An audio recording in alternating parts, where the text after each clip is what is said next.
दर्शकों, मैं आप सबका इस क्रमबद्ध बाइबल अध्ययन कार्यक्रम सत्य वचन में हार्दिक स्वागत करती हूँ। मुझे आशा है कि आप सब इस अध्ययन के द्वारा आत्मिक लाभ प्राप्त कर रहे हैं।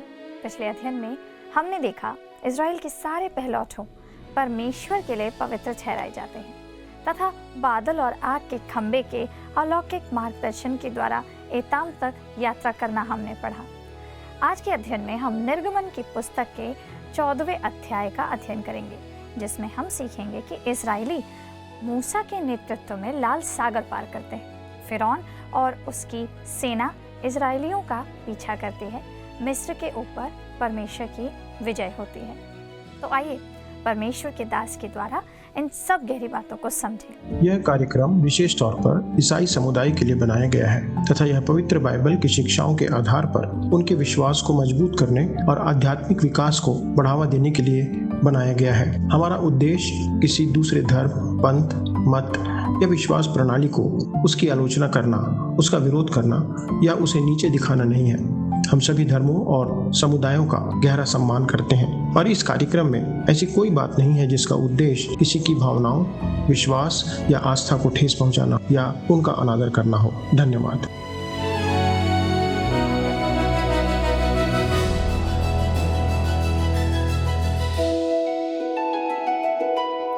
प्रिय दर्शकों, आप सभी को एक बार फिर से हमारे प्रभु यीशु मसीह और परमेश्वर पिता के नाम में प्रेम भरा सलाम। मैं आशा करता हूं कि आप इन अध्ययनों के द्वारा आत्मिक लाभ प्राप्त कर रहे हैं। अभी हम निर्गमन की पुस्तक से अध्ययन कर रहे हैं और पिछले अध्ययन में हमने इस्राएल के पहलौठों का अर्पण, अख़मीरी रोटी के पर्व की स्थापना देखा था। आज हम अध्याय 14 से अपना मनन आरंभ करेंगे, जिसका मुख्य विषय है फिरौन और उसकी सेना इस्राएलियों का पीछा करती है, मिस्र के ऊपर परमेश्वर की विजय। निर्गमन अध्याय 14 का पद 1 और 2 इस बात को प्रकट करता है कि फिरौन और उसकी सेना इस्राएलियों का पीछा करते उनके पीछे भागते हैं। आइए हम पढ़ते हैं निर्गमन 14 अध्याय पद 1 और 2। लिखा है, यहोवा ने मूसा से कहा, इस्राएलियों को आज्ञा दे कि वे लौटकर मिग्दोल और समुद्र के बीच पीहाहीरोत के सन्मुख बाल सपोन के सामने अपने डेरे खड़े करें। उसी के सामने समुद्र के तट पर डेरे खड़े करें। निश्चित तौर पर इस स्थान को आज खोज पाना असंभव है, परंतु उनकी वास्तविक स्थिति नील नदी और लाल समुद्र के बीच कहीं पर स्थित थे।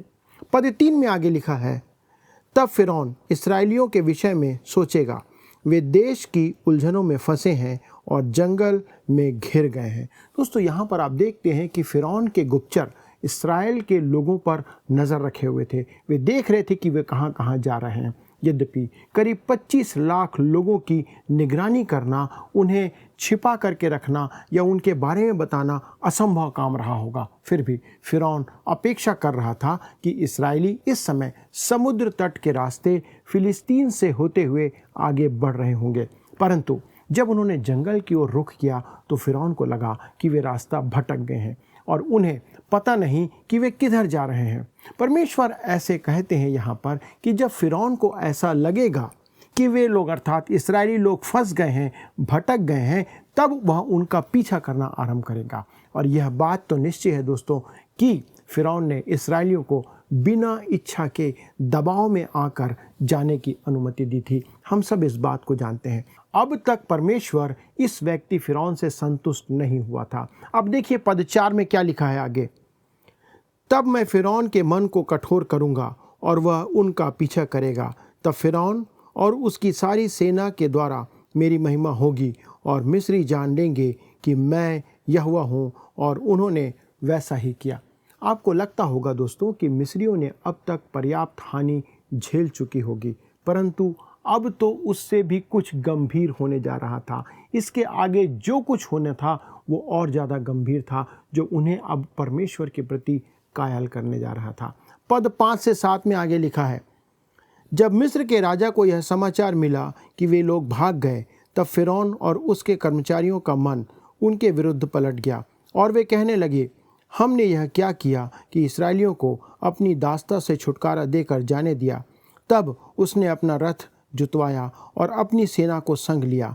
उसने 600 अच्छे से अच्छे रथ वरन मिस्र के सब रथ लिए और उन सबों पर सरदार बैठाए। दोस्तों, मिस्र की सेना करीब 600 रथों के साथ इस्राएलियों पर हमला करने के लिए उनका पीछा करना आरंभ करती है। दोस्तों, आप अनुमान लगा सकते हैं कि उतनी बड़ी संख्या में रथ और सेना उन बेचारे असहाय शस्त्र विहीन लोगों के साथ क्या हरकत कर सकती थी, विशेष तौर पर जब उनके साथ महिलाएं थी, बच्चे थे, जानवर शामिल थे। दोस्तों, वे बुरी तरह कुचल कर तहस नहस कर दिए जाते।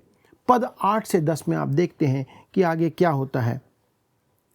और यहोवा ने मिस्र के राजा फिरौन के मन को कठोर कर दिया, इसलिए उसने इस्राएलियों का पीछा किया, परंतु इस्राएली बेखटके निकले चले जाते थे। पर फिरौन के सब घोड़ों और रथों और सवारों समेत मिस्री सेना उनका पीछा करके उनके पास, जो पिहाहिरोत के पास बाल सपोन के सामने समुद्र के तट पर डेरे डाले पड़े थे, जा पहुँची। जब फिरौन निकट आया तब इस्राएलियों ने आंखें उठाकर क्या देखा कि मिस्री हमारा पीछा किए चले आ रहे हैं, और इस्राएली अत्यंत डर गए और चिल्लाकर यहोवा की दुहाई दी। इस्राएलियों के सामने लाल समुद्र था। दोस्तों, इस बात का अनुमान लगाकर देखिए, इस्राएलियों के सामने लाल समुद्र था और मिस्र की सेना उनके पीछे पड़ी थी। दोस्तों, ये बेचारे इस्राएल के लोग असुरक्षित थे और ये लोग सोच रहे थे कि अब क्या करें। गहरे सागर और शैतान के बीच में एक प्रकार से ये फंस गए थे। आगे खाई और पीछे कुआं वाली स्थिति थी। स्वाभाविक तौर पर आप देख सकते हैं, या देखा जाए तो इस्राएली इस समय बहुत बुरी दशा में थे और वे दोनों तरफ से अब फंस चुके थे। तब देखिए पद 11 में अब वे मूसा से क्या कहते हैं। और वे मूसा से कहने लगे, क्या मिस्र में कब्रें ना थी जो तू हमको वहाँ से मरने के लिए जंगल में ले आया है? तूने हमसे यह क्या किया कि हमको मिस्र से निकाल लाया? दोस्तों, यह एक व्यंग्यात्मक कथन है और मुझे विश्वास है कि इस परिस्थिति में उस समय इससे और भी अधिक कहा गया होगा। वे कुड़कुड़ा रहे होंगे, वे क्रोधित हो रहे होंगे, वे चिल्ला रहे होंगे। मिस्र में राजाओं के कब्रिस्तान पर विशाल पिरामिड स्मारक के रूप में बनाए गए थे। मिस्र में मम्मी हर क्षेत्र में देखी जा सकती थी। वह एक विशाल कब्रिस्तान का स्थान था। इस पर इस्राएल की संतान अब कह रही थी कि क्या तू हमें इस निर्जन स्थान में मरने के लिए लाया है, क्योंकि मिस्र के देश में हमें दफनाने के लिए क्या कोई जगह नहीं थी। इस्राएली निश्चित थे कि अब वे इस निर्जन प्रदेश में काट डाले जाएंगे, मार डाले जाएंगे। तब पद 12 में आगे लिखा है, क्या है? क्या हम तुझसे मिस्र में यही बात ना कहते रहे कि हमें रहने दे कि हम मिस्रियों की सेवा करें? हमारे लिए जंगल में मरने की अपेक्षा मिस्रियों की सेवा करना अच्छा था। दोस्तों, इस्राएली जब मिस्र में रह रहे थे तब वे छुटकारे के लिए पुकार रहे थे। तब परमेश्वर ने उन्हें वहाँ से निकल जाने का अवसर प्रदान किया, परंतु जिस पल वे खतरे और मुसीबत को सामने देखते हैं, वे मिस्र को लौट जाना चाहते हैं। आप इस बात को ध्यान में रखिए कि परमेश्वर उन लोगों के लिए क्या करने जा रहा था। परमेश्वर की सहायता के बिना वे आशाहीन और असहाय हो गए थे। उनके पास केवल अब परमेश्वर ही एक सहारा बच गया था। कई बार ऐसी परिस्थिति आती है कि आपके पास केवल परमेश्वर ही एक सहारा बच जाता है। अब अगर उन्हें छुटकारा चाहिए था तो केवल परमेश्वर ही उन्हें बचा सकता था। दोस्तों, काश आज हम स्वयं को उसी दृष्टिकोण से देख पाते, या उस दृष्टिकोण को हम समझ पाते, क्योंकि हम सभी उन इस्राएलियों के समान ही हैं। दोस्तों, अनुमान लगाइए कि यदि हम किसी अंतरिक्ष यात्री के साथ चांद पर जाकर इस छोटी सी पृथ्वी पर स्वयं को ऊपर से देख पाते, तो हम पाते कि हम मनुष्य जो पाप में आज पड़े हुए हैं, पाप में खोए हुए हैं, हम पापों में मरे हुए कितने छोटे हैं। वास्तव में यह संसार एक निराशा का स्थान है, एक महान विशाल कब्रिस्तान के समान है। रोमियो की पत्री 5वें अध्याय में पौलुस पद 12 में इसी बात को बताते हुए कहता है, जैसा एक मनुष्य के द्वारा पाप जगत में आया और पाप के द्वारा मृत्यु आई, और इस रीति से मृत्यु सब मनुष्यों में फैल गई, क्योंकि सब ने पाप किया। मनुष्य करीब 5000 सालों के पहले से आगे बढ़ते चला आ रहा है। हम आगे उन्नति करते चले जा रहे हैं, परंतु वह अर्थात मनुष्य किस ओर बढ़ रहा है, इस बात को आज विचार करने की आवश्यकता है। हम किस ओर बढ़ रहे हैं? सभी मनुष्य कब्र की ओर बढ़ रहे हैं। हम सब कब्रिस्तान की ओर बढ़ रहे हैं, क्योंकि हमारा लक्ष्य हमें वहीं जाना है। यह सुनने में बहुत अच्छा नहीं लगता है दोस्तों, परंतु यही हमारे जीवन की सच्चाई है। हर एक मनुष्य की यही सच्चाई है। परमेश्वर की संपूर्ण सृष्टि में मनुष्य ही सबसे अधिक असफल, नाकाम और असहाय प्राणी है। दोस्तों, मिस्र पर परमेश्वर की विजय, अब आप इस बात को यहाँ पर देखते हैं। अब आप जरा इसराइलियों पर यहाँ पर ध्यान दीजिए, उनकी कंडीशन पर, उनकी परिस्थितियों पर। अगर परमेश्वर उनकी ओर से ना लड़े तो वे निश्चित तौर पर अब नाश हो जाएंगे। वैसे ही यदि परमेश्वर आपको और मुझे ना छुड़ाए या हमें उद्धार प्रदान ना करे तो हम कभी भी पाप से छुटकारा प्राप्त नहीं कर सकते, हम कभी भी उद्धार प्राप्त नहीं कर सकते। ये केवल परमेश्वर है जो हमें छुटकारा प्रदान करता है। छुटकारा या उद्धार देना केवल परमेश्वर का काम है, परमेश्वर ही ऐसा कर सकता है।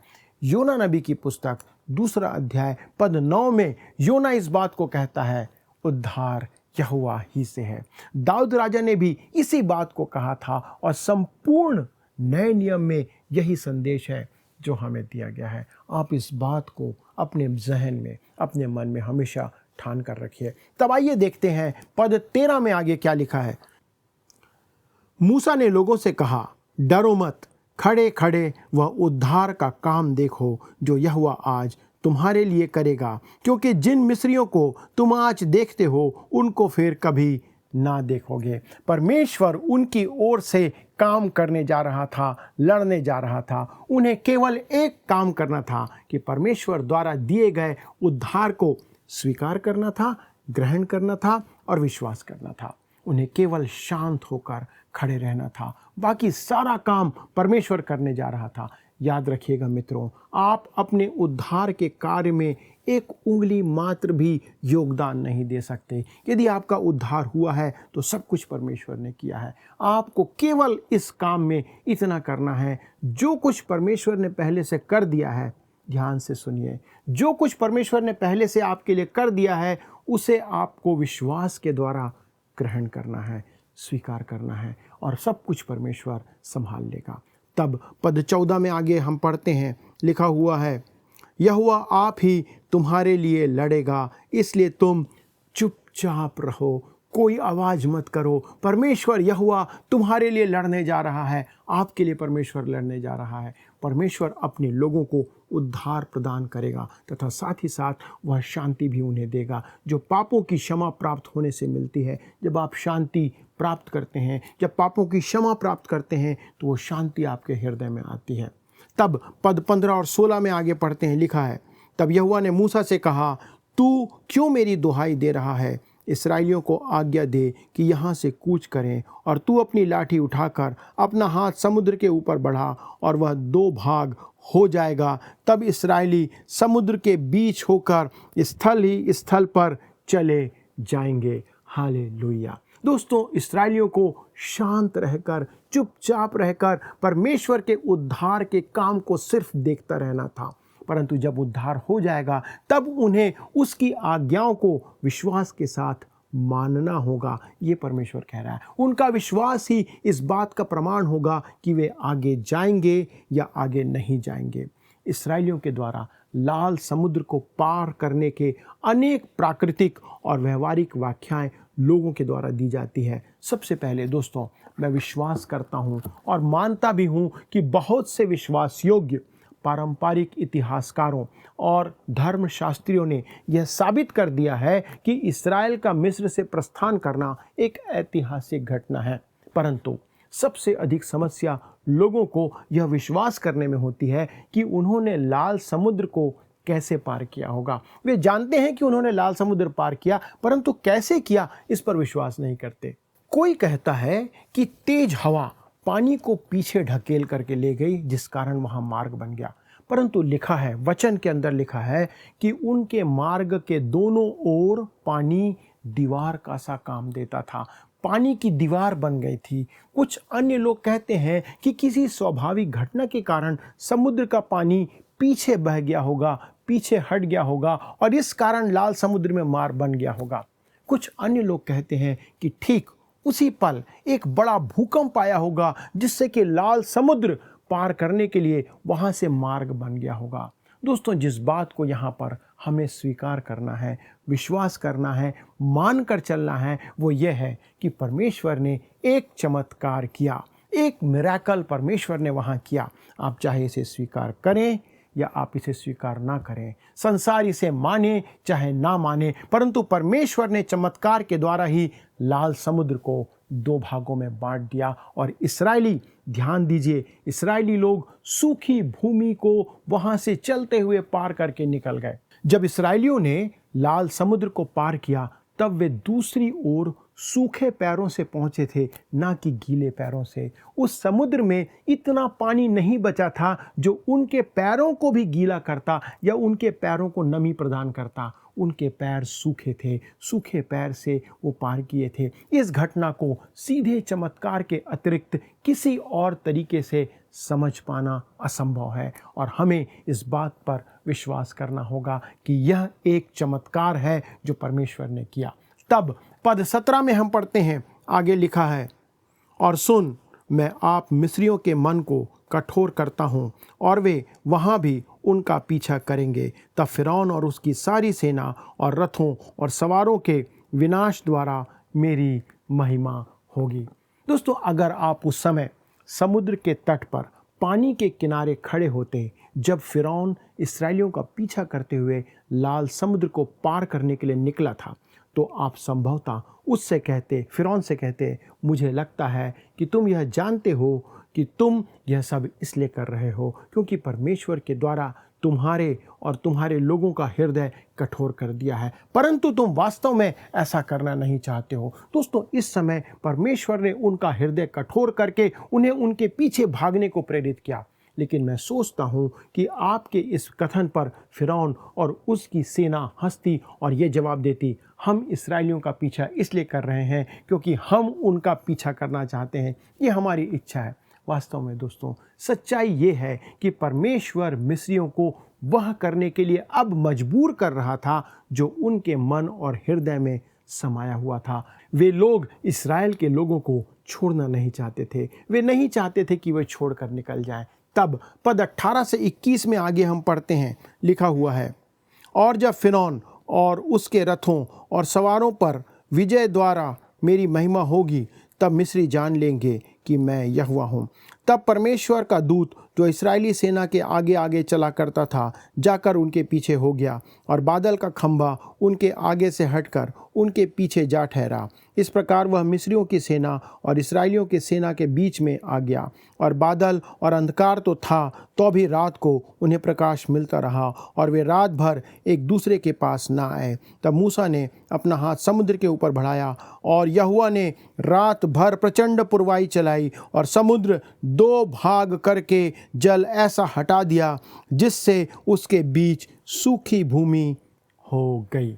दोस्तों, यहाँ पर इस भाग में हमारी शिक्षा और ध्यान करने के लिए बहुत सी बातें हैं। सबसे पहले पद 18 में कहे गए मिस्री लोगों का संदर्भ उन लोगों से है जो मिस्र को या मिस्र में छोड़ दिए गए थे, जो मिस्र में बचे हुए लोग थे, जो इनका पीछा करने आ रहे थे।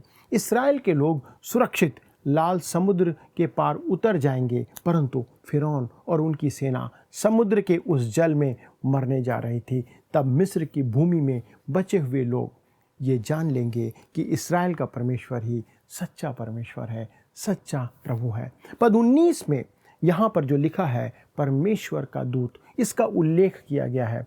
मेरा मानना है और मेरा विश्वास है दोस्तों कि यह दूत जो परमेश्वर का दूत कहा गया है, ये और कोई नहीं परंतु देह धारण से पहले का हमारा प्रभु यीशु मसीह है, जो उनके साथ साथ चल रहा था। मिस्रियों और इस्राएलियों के बीच में खड़ा होने वाला कोई और नहीं परंतु परमेश्वर यहोवा ही था। पूर्व से प्रचंड हवाएं चलने लगी, तब समुद्र 2 भागों में बंट गया। दोस्तों, कभी भी कोई स्वाभाविक हवा पानी को विभाजित करके 2 तरफ दीवार नहीं बना सकती, इस बात को ध्यान रखिए। विज्ञान भी इस बात को साबित नहीं कर सकता कि ऐसा हो सकता है, परंतु परमेश्वर के लिए सब कुछ संभव है। तब पद 22 से 25 में हम आगे पढ़ते हैं, लिखा हुआ है, तब इस्राएली समुद्र के बीच स्थल ही स्थल पर होकर चले और जल उनकी दाहिनी और बाईं ओर दीवार का काम देता था। तब मिस्री अर्थात फ़िरौन के सब घोड़े, रथ और सवार उनका पीछा किए हुए समुद्र के बीच में चले गए। और रात के अंतिम पहर में यहोवा ने बादल और आग के खंभे में से मिस्रियों की सेना पर दृष्टि करके उन्हें घबरा दिया, और उसने उनके रथों के पहियों को निकाल डाला, जिससे उनका चलना कठिन हो गया। तब मिस्री आपस में कहने लगे, आओ हम इस्राएलियों के सामने से भागें, क्योंकि यहोवा उनकी ओर से मिस्रियों के विरुद्ध युद्ध कर रहा है। दोस्तों, जब परमेश्वर अपने लोगों को छुड़ाने की योजना को पूरी करता है, इस बात को ध्यान रखिए, जब परमेश्वर अपने लोगों को छुड़ाने की योजना को पूरी करता है, तब एक बार हम फिर से देखते हैं कि परमेश्वर आग और बादल के खंभे के द्वारा से ही काम करता है, जो मेरे अनुमान से परमेश्वर के पवित्र आत्मा के चरित्र को, उसकी उपस्थिति को प्रस्तुत करता है या चित्रित करता है। उनकी अगुवाई उसी प्रकार से की गई जैसे आज परमेश्वर की एक संतान को परमेश्वर के आत्मा के द्वारा से अगुवाई दी जाती है या चलने की अगुवाई प्राप्त होती है। मिस्रियों को यह समझ आ गया कि वे परमेश्वर के हाथों में पड़ गए हैं। जो कुछ उनके साथ घट रहा था वह अलौकिक था, वह ईश्वरी था, वो परमेश्वर की ओर से था। वे उस सामर्थ से पीछे हटना और भागना चाहते थे जो उनके विरुद्ध अब कार्य कर रहे थे। तब देखिए पद 26 से 28 में हम पढ़ते हैं, आगे लिखा है, फिर यहोवा ने मूसा से कहा, अपना हाथ समुद्र के ऊपर बढ़ा कि जल मिस्रियों और उनके रथों और सवारों पर फिर बहने लगे। तब मूसा ने अपना हाथ समुद्र के ऊपर बढ़ाया, और भोर होते होते क्या हुआ कि समुद्र फिर ज्यों का त्यों हो गया और मिस्री उल्टे भागने लगे। परंतु यहोवा ने उनको समुद्र के बीच में ही झटक दिया, और जल के पलटने से जितने रथ और सवार इस्राएलियों के पीछे समुद्र में आए थे, वे सब वरन फ़िरौन की सारी सेना उसमें डूब गई, और उसमें से एक भी ना बचा। दोस्तों, इन पदों को ध्यान से देखने की आवश्यकता है, क्योंकि यह एक अद्भुत चमत्कार है, और यहाँ पर जो कुछ भी घटा है उसकी व्याख्या करने का कोई भी प्राकृतिक तरीका हमारे पास नहीं है। कई रूढ़िवादी लोग, यहाँ तक कि कुछ विश्वासी भी, जो परमेश्वर के वचन पर विश्वास तो करते हैं और केवल मसीह यीशु के द्वारा उद्धार पाए हुए हैं, वे भी लाल समुद्र को पार करने की घटना को किसी प्राकृतिक तरीके से समझने और समझाने का प्रयास करते हैं। जब आप इस वृत्तांत को पढ़ते हैं, इस घटना को पढ़ते हैं, तो इसे प्राकृतिक रूप से समझाना और समझना असंभव लगता है। परमेश्वर कहता है कि यह एक चमत्कार है, और आप इसे या तो स्वीकार करें या इसे अस्वीकार करें। इसके अतिरिक्त कोई दूसरा रास्ता नहीं है कि आप किस तरफ खड़े हैं, आप परमेश्वर के साथ हैं या परमेश्वर के विपरीत दिशा में खड़े हैं। तब पद 29 में हम पढ़ते हैं, आगे लिखा है, परंतु इस्राएली समुद्र के बीच स्थल ही स्थल पर होकर चले गए, और जल उनकी दाहिनी और बाईं ओर दीवार का काम देता था। दोस्तों, यह एक चमत्कार है। दूसरी बार हमें यह स्पष्ट बताया गया है कि इस्राएली समुद्र के बीच से सूखी भूमि पर स्थल ही स्थल होकर पार हो गए, तथा जल उनकी दाहिनी और बाईं ओर दीवार का काम देता था। दोस्तों, आप इस घटना को स्वाभाविक या प्राकृतिक माध्यम से ना तो समझा सकते हैं, ना ही समझ सकते हैं। तब आइए हम अंतिम दो पदों को पढ़ते हैं। पद 30 और 31 लिखा है, इस प्रकार यहोवा ने उस दिन इस्राएलियों को मिस्रियों के वश से छुड़ाया, और इस्राएलियों ने मिस्रियों को समुद्र के तट पर मरे पड़े हुए देखा। और यहोवा ने मिस्रियों पर जो अपना पराक्रम दिखाया था, उसको देखकर इस्राएलियों ने यहोवा का भय माना, और यहोवा पर और उसके दास मूसा पर भी विश्वास किया। मित्रों, ये दो पद हमें इस्राएल को छुड़ाने में परमेश्वर के उद्देश्य और योजना को प्रकट करते हैं।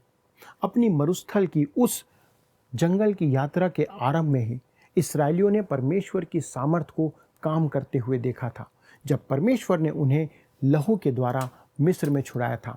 अब आप देखते हैं कि लाल समुद्र पर परमेश्वर उन्हें सुरक्षित रूप से सागर के पार ले जाकर तथा उनका पीछा कर रहे मिस्रियों को नष्ट करके अपनी सामर्थ का फिर से प्रदर्शन परमेश्वर करता है। परमेश्वर अपनी सामर्थ ही से अपनी संतानों को बचाता है, और ये बात तब से लेकर आज तक होती चले आ रही है। हम परमेश्वर की सामर्थ को नज़रअंदाज नहीं कर सकते कि परमेश्वर हमारे जीवन में किस रीति से, अद्भुत रीति से काम करता है।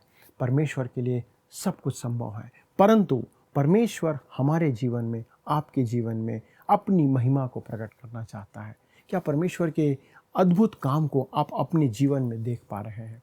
परमेश्वर चाहते थे कि इस्राएली उसका भय माने और उस पर विश्वास करें, परंतु आज कितने लोग हैं जो परमेश्वर के सामर्थ्य के कामों को देखने के बाद भी ना तो उसका भय मानते हैं और ना ही उस पर विश्वास करते हैं। आज कितने ऐसे विश्वासी हैं, मसीही लोग हैं, जो कि सब कुछ जानते हुए भी परमेश्वर पर ना तो विश्वास करते, ना उसका भय मानते हैं। आइए दोस्तों, हम सदा काल तक परमेश्वर का भय मानते हुए उस पर अपना विश्वास बनाए रखें। क्या दोस्तों, आज का अध्ययन आपके लिए आशीष का कारण था? मैंने बहुत आशीष पाई है, और यदि आप भी आशीषित हुए हैं तो कृपया अपनी गवाही, छोटी सी गवाही आप रिकॉर्ड करके हमें SMS कर सकते हैं, हमें व्हाट्सएप कर सकते हैं, ताकि हम आपकी गवाही सुन सकें। क्या आप ऐसा करेंगे? यदि हाँ, तो ये बहुत अच्छी बात होगी। अगले प्रसारण तक परमेश्वर का अनुग्रह, उसकी उपस्थिति आप पर बनी रहे। प्रभु आप सभी को आशीष दे। प्रिय दर्शकों, सच बात है दोस्तों कि ये संसार निराशा का स्थान है, और प्रभु यीशु पर विश्वास रखने के द्वारा ही उस देश में जिसकी वाचा प्रभु ने हमसे की है कि मैं चाहता हूँ कि तुम्हारे लिए जगह तैयार करूँ, कि जहाँ मैं हूँ वहाँ तुम भी रहो। दोस्तों, हम भी एक दिन इस लाल समुद्र को पार करके उस वाचा के कनान में जाएंगे। हम बेसहारा नहीं हैं। प्रभु यीशु मसीह के उस बलिदान के कारण पवित्र आत्मा हमारी इस यात्रा में हमेशा हमारा सहायक है, और जिस तरह इजरायलियों को बादल और आग के खंबे में होकर मार्गदर्शन मिलता था, उसी तरह हमें भी वो मार्गदर्शन सदा मिलता रहेगा। आइए अब हम प्रश्नों को देखें। पिछले प्रश्न क्रमांक 116 का सही उत्तर है ऑप्शन डी, यानी कि 7 दिन। फसह के पर्व में 7 दिनों तक अखमीरी रोटी खाई जाती थी। आज के अध्ययन क्रमांक 117 पर आधारित प्रश्न है, परमेश्वर ने फिरौन के मन की बात बाहर निकलने के लिए क्या किया?